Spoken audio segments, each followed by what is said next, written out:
I'm Joy Robertson from the Food Channel. When the weather turns cooler, there's nothing more delicious than a home-cooked meal prepared with the art of braising. And if you're not real familiar with braising, there's no one better to teach you than Smith & Wollensky Executive Chef Matt King.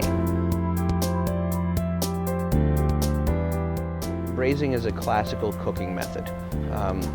Essentially what it is using liquid to cook long, slow periods of time. So we're going to go back into the kitchen and we're going to start off by making our braised lamb shanks.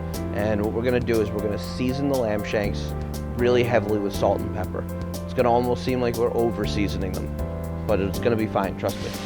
Then we're going to sear them in a very hot pan and a little bit of oil.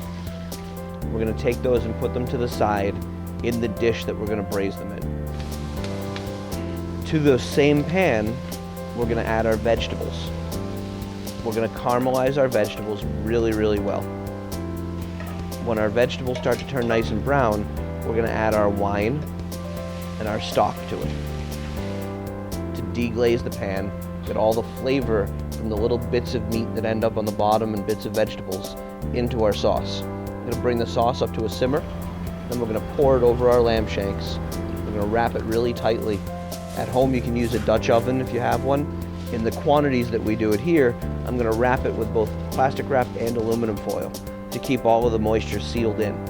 And then we're going to cook it really slow, 275 degrees in a convection oven or 300 degrees in a still oven. So depending on what you're braising, how large the piece of meat is, it's going to dictate how long it needs to cook for. It could be anywhere from 4 hours to 12 hours, depending on the piece of meat and what temperature you're doing it at.